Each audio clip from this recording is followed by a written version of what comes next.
नमस्ते, प्रणाम। मैं मनोज उपाध्याय यूट्यूब चैनल पे आप सबों का स्वागत है। दोस्तों, आइए आज जानते हैं शरीर के सातों चक्रों के बारे में। दोस्तों, हमारे पास इतना वक्त नहीं होता, समय बहुत कम है। ये जीवन की यात्रा बहुत ही छोटे समय का अंतराल है। समझ में ही नहीं आता, तब तक यूं ही दिन गुजर जाते हैं, सप्ताह गुजर जाती है, महीने गुजर जाते हैं और साल गुजरने ही वाली है। तो इस तरह से समय निकलता जा रहा है। समय, मैं कहता हूं, समय नहीं निकलता जा रहा है, हमारा जीवन निकलता जा रहा है। हमारा जीवन निकलता जा रहा है, समय नहीं, हमारा जीवन निकलता जा रहा है। मतलब हमारे शरीर का जो समय अंतराल है वो घटता जा रहा है, वो घटते हुए क्रम में है। तो समय कम होते चले जा रहे हैं। दोस्तों, कभी हम बहुत सारी योजनाएं बनाते हैं, प्लानिंग बनाते हैं अपने बच्चों के बारे में, अपने परिवार के बारे में, अपने घर द्वार के बारे में, अपने बिजनेस व्यापार के बारे में, ठीक है। कभी अपने स्वास्थ्य के बारे में कोई प्लानिंग नहीं होती। कभी अपने स्वास्थ्य पर आधे घंटे का समय 24 घंटे में नहीं देते, बाकी फिजूल की चीजें सोचते रहते हैं। कभी अपने बारे में, खुद के बारे में, अपने स्वास्थ्य के बारे में भी सोचना चाहिए। जब सोचेंगे तो निश्चित रूप से जो महापुरुषों, जो प्रवचनकर्ताओं, साधु महात्माओं के मन में ही नहीं आते, वो सारे चीजें आपके मन में भी आने लगेंगी। आती ही है, बेशक आप उस पर ध्यान नहीं देते। कभी आप एकाग्रचित्त नहीं होते। कभी कंसंट्रेट तो होइए। कंसंट्रेशन जब आपके अंदर आएगा तो आधा घंटा, 1 घंटा, 10 मिनट जो आपके लिए सुटेबल हो, टाइम हो, उसे निकाल कर बैठ जाएं। एकांत में सिर्फ आप ही हो, केवल आप, आपके अलावा कोई भी नहीं, ना आपके बच्चे, ना आपकी पत्नी, सिर्फ आप हो और कोई नहीं। और खुद ब खुद अपने आप से रूबरू हो कि मैं हूं कौन। एक प्रश्न तो आपको अपने आप से पूछना ही चाहिए। आपके अंदर उससे ही वो जवाब आएगा। आपके अंदर जो गुरु बैठे हैं वो गुरु नहीं, महागुरु हैं। और ख्याल रहे, वहां महादुश्मन भी हैं। वो सब आपके अंदर ही है। बाहर तो किसी से कोई लड़ाई ही नहीं है, बाहर तो कोई दुश्मन हो भी नहीं सकता। सब कुछ आपके अंदर ही है।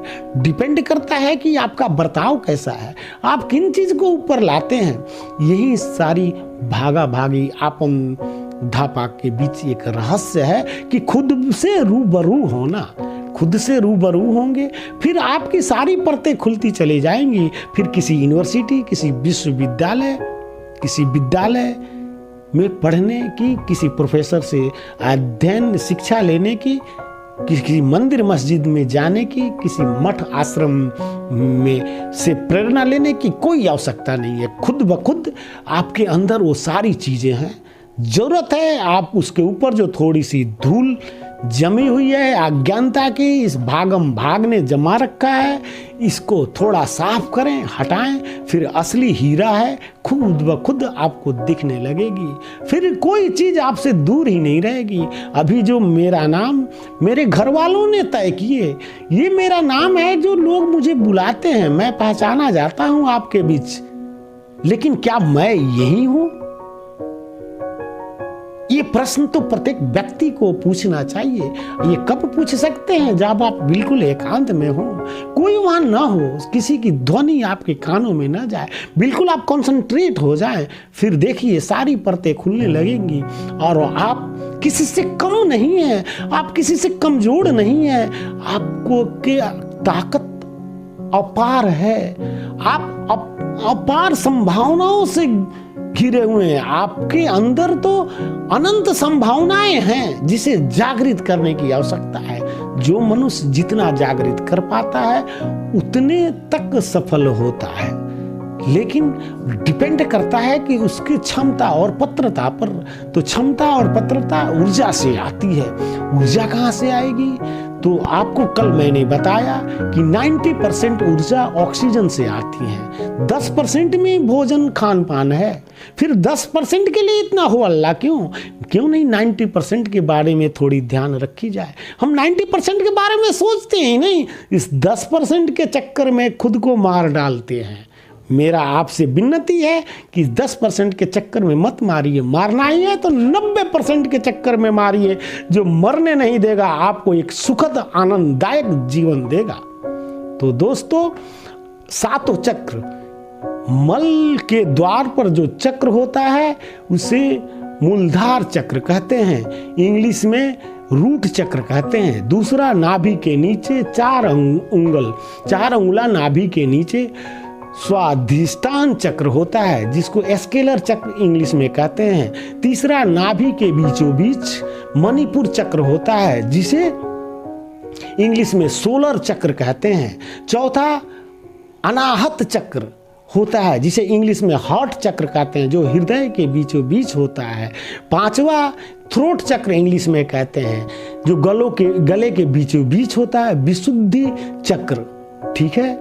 छठा दोनों भौं के बीच में, मतलब दोनों आंखों के ऊपर भौं के बीच में, इसे आज्ञा चक्र कहते हैं, इंग्लिश में थर्ड आई चक्र भी कहते हैं। और सातवां आखिरी जो सिर के बीचों बीच होता है, बीच में सहस्त्रार चक्र कहते हैं, इसे इंग्लिश में क्राउन चक्र कहते हैं, क्राउन चक्र कहते हैं। तो दोस्तों ये सातों चक्र के नाम हुए, लेकिन क्या आपको मालूम है कि हमारे शरीर में 72,000 नाड़ियां हैं।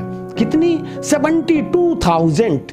तो ये 72,000 नाड़ियां जिस पॉइंट पे मिलती हैं, मतलब ये मैंने कल आपको बताया था कि हमारे ब्रेन में 4 तरह के हार्मोन्स होते हैं, उन्हीं हार्मोन्सों से ये नाड़ियां हैं, जो बिल्कुल ऐसे जैसे रस्सी से खटिया का बुन जैसे बीना जाता है, उस तरह से हमारे बॉडी की ये स्ट्रक्चर है, उस तरह से ये नसें ये 4 हार्मोन्स ही इस तरह से 72,000 नसें तैयार की हैं। और 72,000 जो जड़ें हैं, नाड़ियां हैं जो मिलती हैं, 72 एक जगह बांधा गया है। इस तरह से 7 जगहों पर इन 72,000 नाड़ियों का जो जोड़ है, जो मिलन है, जो मीटिंग पॉइंट है, जो संगम है, उसे ही चक्र कहते हैं।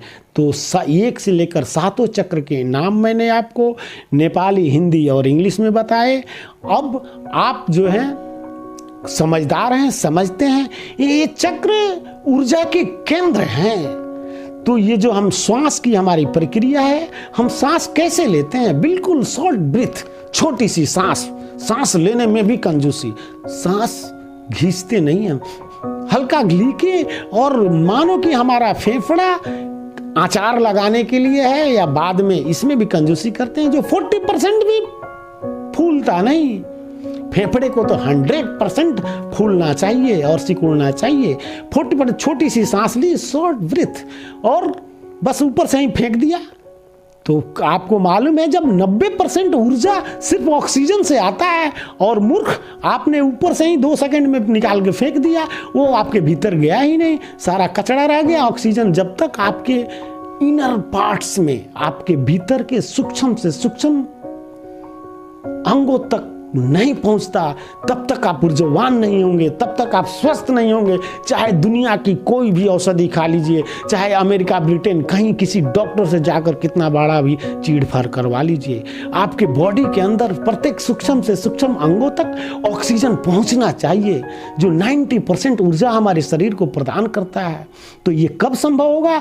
जब स्लो डीप, स्लो मतलब धीरे धीरे और गहरी सांस लेंगे। ख्याल रखिएगा दोस्तों, जो हम रात में सोते हैं गहरी नींदा में, मतलब सोते हैं तब देखते हैं गहरी सांसें चलने लगती है, एक्चुअली में सांस का वही तरीका है, सांस वैसा ही लेने चाहिए। तो जब आप बैठेंगे एकांत में और आप अपने से प्रश्न करेंगे, तो आपको ये भी ख्याल आएगा, फिर आपकी सांसें देखेंगे गहरी चलेंगी। सांस को तो नाभि के 4 उंगली नीचे जाना चाहिए, जहाँ स्वाधिष्ठान चक्र है, वहां से फिर ये श्वास वापस आना चाहिए, तब जाकर होगा कि आपके ऊर्जा के केंद्र को टच होने लगा।